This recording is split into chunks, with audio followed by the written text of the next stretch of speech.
Hey, Aye. reviews. Back at it, yo. It's spoiler time. Spoiler alert. For Den of Thieves. Den of Thieves. Woo! Now, let me get right into it real quick. I know some critics have been harsh on this film. But I personally enjoyed it.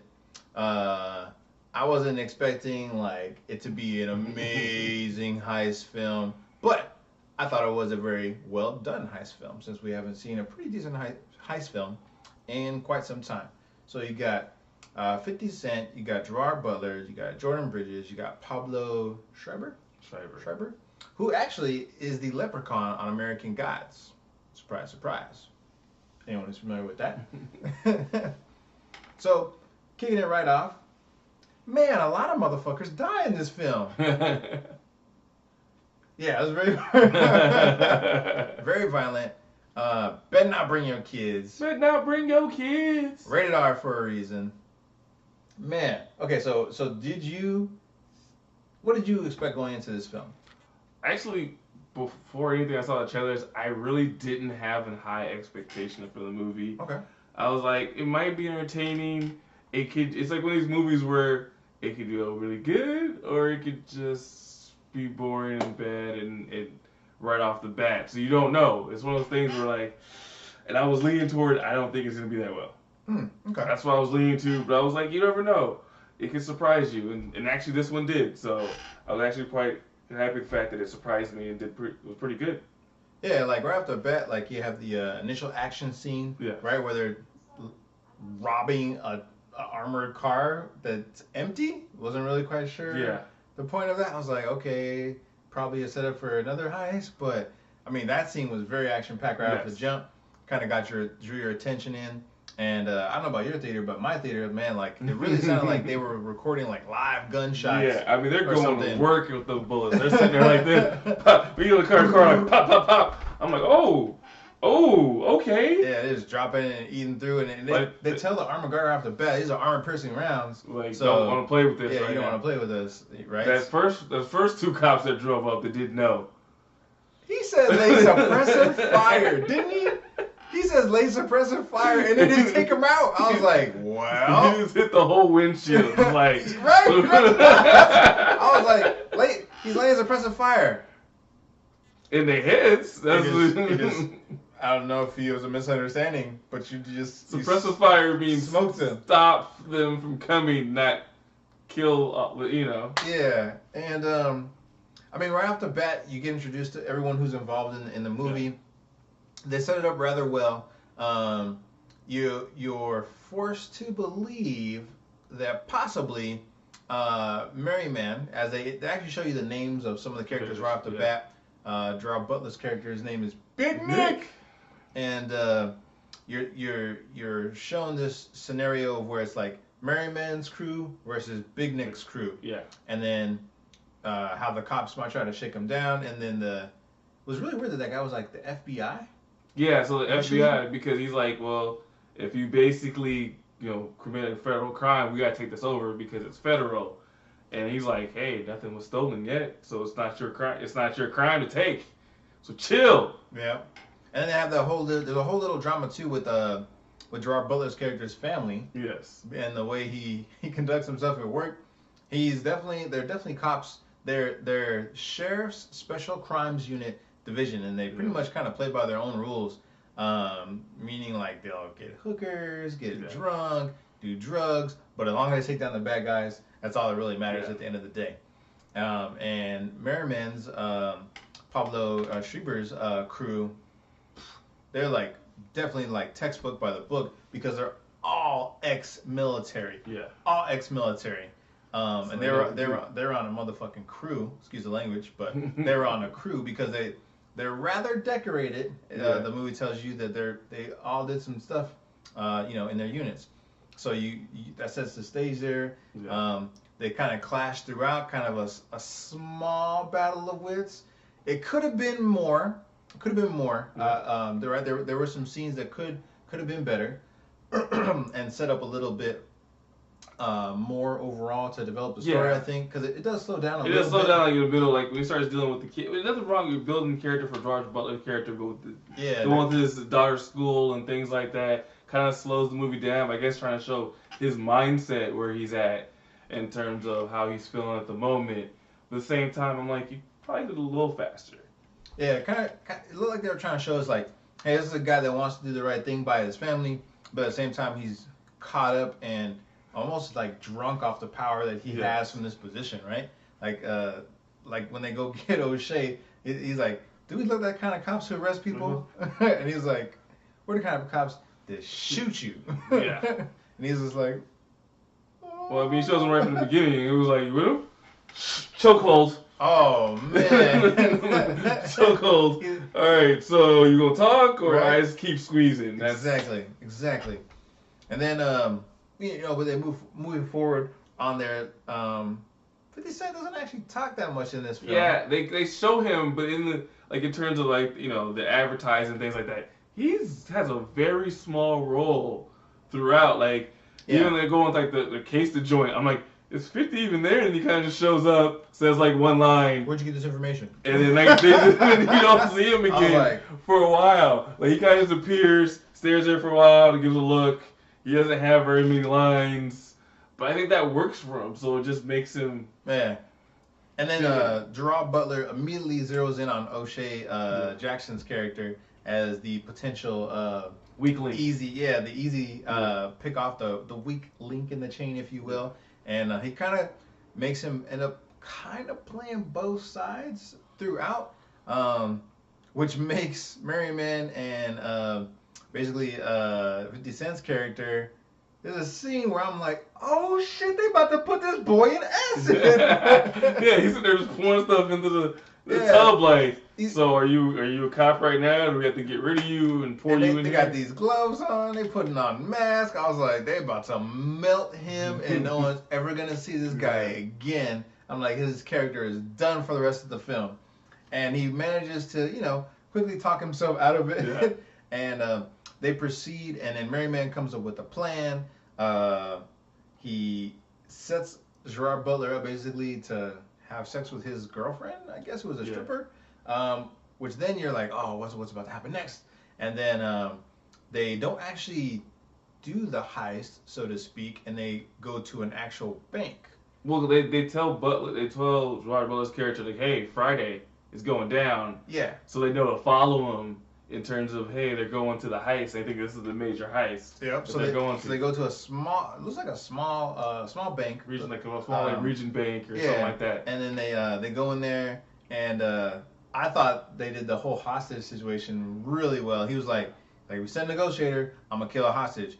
You call me more than once, I'm gonna kill a hostage. Any cops come to the building, I'm killing hostages. If you don't have my stuff here when I tell you, I'm killing hostages. And I was like, that is how you don't negotiate. And the first thing they do is they call. he's like, they'll call you. With the negotiator. When the negotiator calls, and he's like, cool, you just killed a hostage. And they're like, oh, damn. And he takes him back there, kills him. I was like, oh, I'm not playing around. And the bank branch manager, too, he like told him, he's like, don't give no names. Answer the questions quickly. And he was just like, as soon as he heard, he's like, oh. And they call back, and he's like, what's your name? Do what he tells you. He's gonna kill somebody else. Are you answering his demands? I'm not telling you anything. And don't call back. You're gonna kill all killed. Yeah, you're gonna kill everybody. So that was I like that part, because to me that was more realistic. You're not gonna have some guy who is packing as much heat as those guys did. They had explosives, automatics. They ain't gonna be like, oh, well, let's talk about this. Let me get to know you. I want to know your name. Bump all that. There's no way that would really happen. In my personal opinion, I don't think that would happen with this particular set of guys. They're ex-military. They're not playing around. They know the protocols. Yeah. So then you have, what was actually a really masterful plan on how to get in and out of there. Yes. Right? To get in and out the Federal Reserve that has. I did not guess that he was hiding inside that big old thing of money. Yeah, I didn't realize it too either. He goes through and he's just like. With the EMP device. Yeah, with the EMP. They just sit there and just hold the thing. And they're like, hey, you good? And they pan inside. He's inside all the money. I'm like. And he sneaks out. and that's how the whole scheme for that is like done really, really well. There's a little bit of suspense where you think they might get caught throughout the whole process. And what's his name? O'Shea's character was sweating. Do you see when they showed like the big old sweat ball in the back? The back of him, yeah. I thought for sure they were gonna say something too about that. I think he's just a sway delivery guy, so they don't really think about anything. Yeah. So they end up kind of getting away with it. It looks like, and then there's like big shootout scene towards the end. Yes. And when I say big shootout scene, man, they brought the saw. So I'm thinking everyone in that car line just got killed because the bullets were flying. There was a lot of civilians that were getting out of cars, but he definitely probably killed some bystanders for sure with that thing. Because this is a roll of traffic and there's no cars moving, and he just like, spray the whole area. And so, I will be honest, the one thing I didn't like about the gunplay at the end of the film, because it kind of fell into that typical category. They mentioned that they were using armor-piercing rounds, and all of a sudden he's letting at them with this huge LMG saw, and it doesn't go through all the cars. Only some of them get bullets that go through it. Yeah. And not to say this movie has to be 100% realistic. I was just hoping that it was going to stick to it because it starts off right off the bat being very realistic as far as how the gunfire goes through the cars and like the initial cops that they're shooting at in the beginning of the film can't hide behind the cars or anything because the bullets are whizzing through and they're like, oh snaps, So I figured for sure for this big heist at the end they were definitely going to have armor-piercing rounds. Maybe they didn't. Well, maybe that's what it was. At some part they were doing because he's shooting off the big gun. Yeah. I mean, they're like 5 or 6 cars back. So I mean. Oh, that's true. They were pretty far back, and Homeboy was pretty dang accurate. Yes. But again, they're ex-military, so maybe that's why we'll chalk it up to that. But again, a movie overall. So I just was hoping for a little bit more like, okay, they can't hide behind cars and stuff, back and forth, da da da da. And I like the back and forth when they were like doing a cover fire, how they kept rotating. He was like, yeah, go. All right, I'm out. Go, you go. And then the last dude was like, pop, pop. Oh. Yeah, because Gerard Butler figured out their timing, man. And obviously we're in spoilers, so all those cats die in a blaze of gunfire. Yes. Blaze of gun. I mean, they had like a small war. Like they could have been the warriors for like a small country or something. Like they had a massive, easily over hundreds of rounds. Yeah. Right. They dropped a couple hundred, 1,000 rounds in like a street. Yeah. In a little neighborhood. Probably like a quarter of a mile total. Probably not even that far. Well, I mean, like from where the actual sheriff car is to where the main guy ends up dying, right? Like maybe that. Maybe 3 blocks, right? Yeah. Maybe 3 blocks. And then come to find out, the mastermind behind all of it, O'Shea Jackson. Which I felt that I saw it coming a little bit when they left the heist, and the guy whose garbage truck the money went into wasn't the one they were following. Okay. So when they weren't following that, I was like, wait, there was a switch. That's not the right guy with the money. He doesn't have the money. And they kept going, and they started throwing it into their car. I'm like, they got double-crossed. Donnie, that's his name. Yeah, Donnie. Donnie, okay, so Donnie is the mastermind behind the whole thing. Gerard Butler finds this, like, kind of starts to put this piece together. After he got away and everything. Like, way at the end, like, and then they kind of show him, and they set everything up. And he sees the bar, he's in the bar, he's like, and he played soccer, football, with the Hawaiian guys. Yeah. So he was Italian to all the Hawaiian guys. Basically, Donnie told him a fake story in the very beginning. He was acting like a punk in the very beginning. Yes. It was all his idea. Which I thought was really good, in my opinion. I'll be honest with you. If someone tells you they saw that coming from the jump of this film, they are dead-faced lying to you. Yeah. There's no way they saw that coming from the very beginning. No way. I knew it was going to be a double cross when he went to them and he was talking to the name. We talked to the cops originally, Gerard Butler, that like he wasn't being fully truthful and he was probably playing them, but I didn't think he was like the mastermind. Like Merriman sent him there. Like, basically like, okay, tell him this and tell him this much information. Yeah, so that's what I was thinking too. And so for most part, you're thinking he's in control, but then they see him like, wait a minute, I think he's. And when they handcuffed him, I was 100% sure. Like I was like, okay, I think he's gonna get away, and they still like have something else that might be double crossed. But then when they handcuffed him, I was like, he's not gonna be there when he come back. Yeah, I had a, like when they show the scene where they start shooting and he kind of jumps up like this and he's holding his wrist with the other hand. I was like, what's he? Is he trying to get away? Is he trying to hide? What's he doing? Yeah, right when they handcuffed him, I was like, something's gonna happen. They're gonna leave him there. He's gonna get away. He's gonna get the money. And I knew it. I was like, he's gonna get the money. And he did. He got the money. Like $30 million? To be honest with you, I don't even know how much they got away with for reals because they had the money from the truck and the other stuff.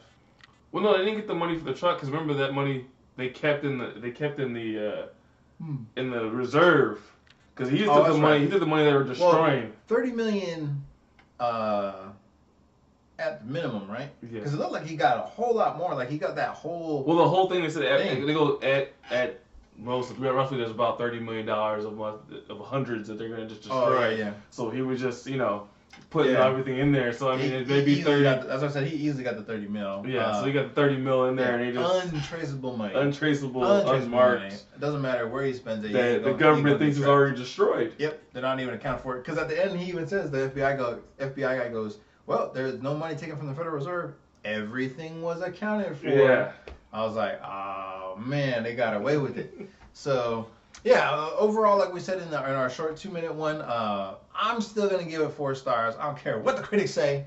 Okay. I don't care what they say. It's Hold your guns then. Still a good movie. I would actually go watch this one again, to tell you the truth. I would actually watch this one again in theater. Again, I'm not saying it's amazing. It's just the fact that I actually like heist films, and I thought this one was a decent film. It was a decent heist film. I mean, there hasn't been a decent heist film for a while. In quite some time. I mean, you go Oceans. Oh, what was that one movie?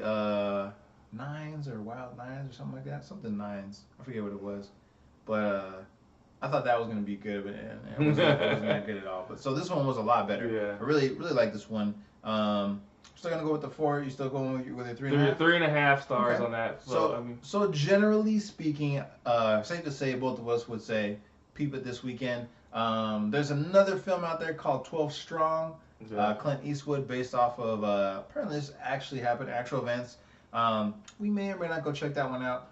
I wasn't too interested in it. Yeah. Terribly much. Well, like and comment, subscribe. Tell us if you want us to go see it. Yeah, if you want us to go check it out, let us know down below. And thank you for all the love we've been getting on the channel. We really appreciate it. Y'all. Thank you. But keep it up. Share it. Everybody. Like it. Comment it. Share it. Subscribe, all that good stuff. Definitely subscribe. Subscribership up. Get it up. 2018. Yeah. And we're out. Peace.